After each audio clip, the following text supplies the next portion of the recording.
Hello, and welcome to the Folklore and Fiction podcast. My name is Kelly MacCath-Moran.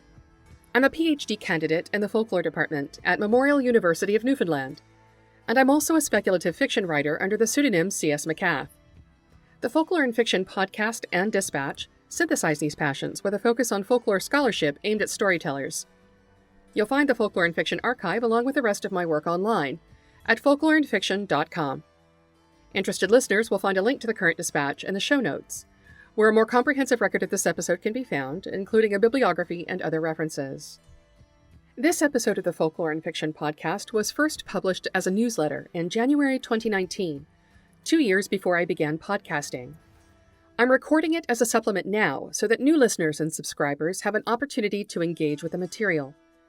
In it, I'll be introducing you to folklore genres with help from scholars Alan Dundes and others, discussing how the concept of genre can be both helpful and problematic, detailing a few ways to classify genres, and showing you how to use this information as a storyteller.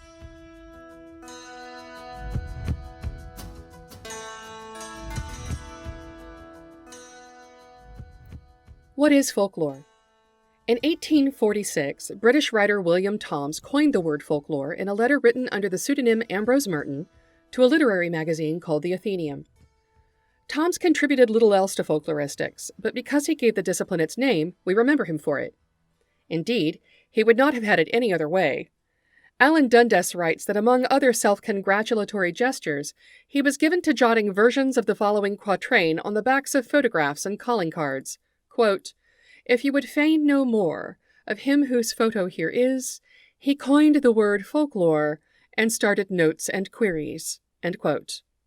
The American Folklore Society defines folklore as, quote, "traditional art, literature, knowledge, and practice that is disseminated largely through oral communication and behavioral example," end quote, but is careful to add that the subject is robust enough to accommodate many different definitions and descriptions.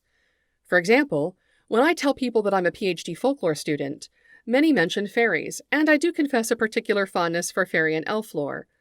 But when I talk about my research in the beliefs and practices of animal rights activists, I use the term ethnographer to describe myself.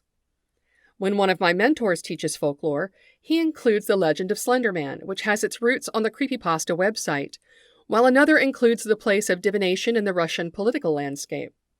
That's a wide variety of subject matter, and it's all folkloric. Why? Because people make folklore, and we're a diverse species in constant motion. What is folklore genre? One of the ways folklorists come to grips with this wide variety of subject matter is by means of classification. And this is where the term genre comes into play. Trudier Harris writes that in an effort to establish folklore as a unique discipline, scholars such as the aforementioned Alan Dundes and others worked hard to define the things they did. Since the concept of genre already existed outside the academy, and since categories like myth and ballad were already in use as descriptive terms for types of folklore, the idea of folklore genres was particularly attractive to these scholars. Harris further writes that, quote, "The umbrella concept of genre thus became for folklorists the basis for classifying and authenticating those forms that they judged to be peculiarly within their realm of training, expertise, and scholarly supervision." End quote. So simply put, genres are academic systems of classification for various kinds of folklore. How is the idea of genre both helpful and problematic? A myth is not a legend, nor is it a dance or a traditional recipe for fry bread.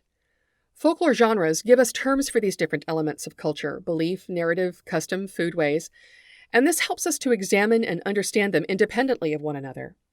However, classification systems can also impose limitations on thinking and expression. As I concluded in a term paper analysis of phantom ship legends, quote, "I do find it interesting that a selection of 15 random narratives about the same supernatural phenomenon did not produce a unified genre, could not be uniformly classified, and offered little in the way of patterns for gender, geographical, or other analyses. From this I have gained that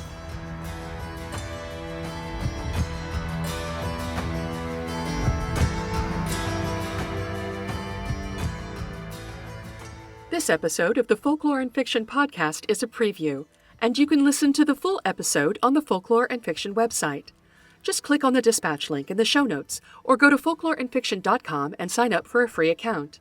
Thanks very much for your interest. Copyright 2019 to 2023. Kelly S. MacCath-Moran. All rights reserved unless Creative Commons licensing is specifically applied.